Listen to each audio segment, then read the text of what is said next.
Welcome to the Profit Pathway. Every week we are getting together and helping our clients learn and grow.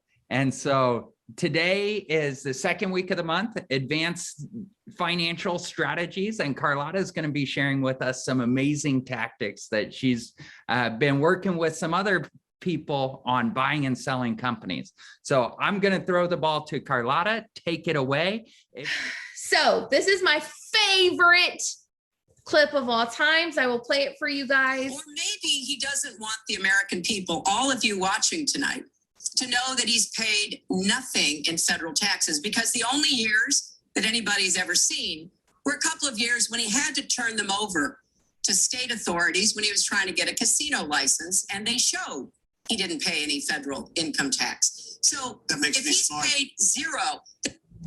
I love that. That makes me smart. The IRS and the government is set up. The government, really, it's the Congress, right? They have lots of lobbyists for people who are business owners. So they'll spend their money. Guys, the government needs us to spend our money because we are the ones making the money in America. So they give us all of these darn credits in order for us to spend. It's how they control us without controlling us, because they know we don't want to give all of our money back to them. So they're like, oh, but we've got this R&D credit if you'll invest in research. We've got this thing over here if you'll invest in employees. Like, right, whenever the world was coming to an end, do you think they wanted to give business owners all this money? No, but they knew they wanted us to spend our money on payroll. So they gave us all these incentives to do that. And that is what the government does in order to get business owners and investors to spend their money.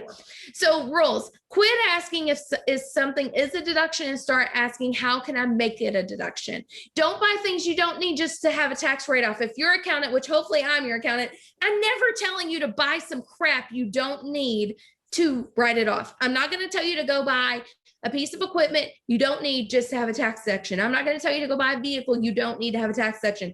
That is what most accountants think tax strategy is, which is stupid. Figure out what you do need and figure out how we can write it off. Walk the line, don't cross the line. It ain't worth it. We ain't trying to go to jail. We just want to do our best not to give the government our money so we can use that money to invest in real estate and give back to our communities. The tax system is 99% to reward business owners and investors. There's only 1% of the tax code that focuses on income and helping employees. If you're an employee, you're overpaying taxes. Get out of it. Advertising. I like to advertise with my favorite charity. See, charity deductions like giving to the church, which I do, and I haven't figured out how to write those off because I haven't figured out how to put my name at the church for them to advertise for me. So I don't get to write that off. But by advertising, buying, uniforms for the cheerleaders, I sponsored the softball team. I sponsor a golf tournament at my church camp. I'm trying to do everything for it to be an advertising so I can write that off, because advertising is a better deduction than charity. Guns and ammo. This is for my family management company. Just so you know, I am paying this kid for this appearance right now. And the guns and ammo are props, or he could just buy them out of his paycheck. I can pay him $12,000 a year. And did you know Gerber babies make like $25,000 a year? So I'm only paying my $12,000. I'm doing well. I also use him in my ads, and I use him for appearances. If you would rather, you could pay for daycare or put their money in a Roth, whatever you want to do with the money once you pay them. But you do actually have to pay them and use that money for them. And they do actually have to work for you or be in your advertising. Now, I said guns and ammo. I really mean real guns and ammo. Last year, we bought guns and ammo for our business because, have you guys seen the news? Please, I definitely need some help protecting myself because them fools was crazy. So we bought a couple of guns and ammo for our business to protect ourselves.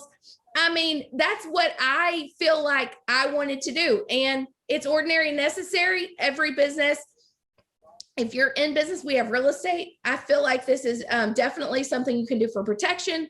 And it's been, the IRS isn't going to say anything. Airbnb vacation homes. I've talked to a lot of you guys about this. We had a talk about it last month.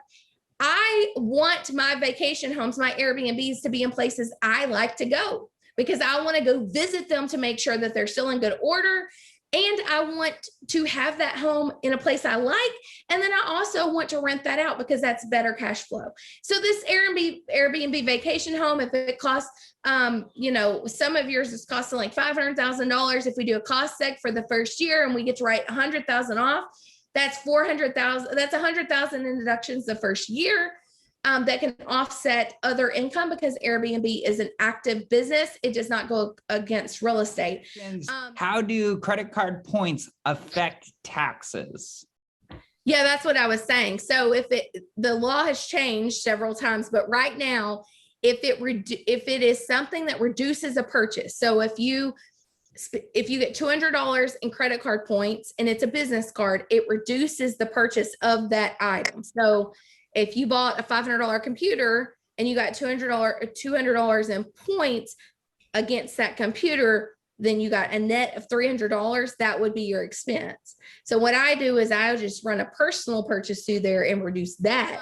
The other thing is if you get cash back and it goes into the business, if it's a cashback credit card for business, it's income.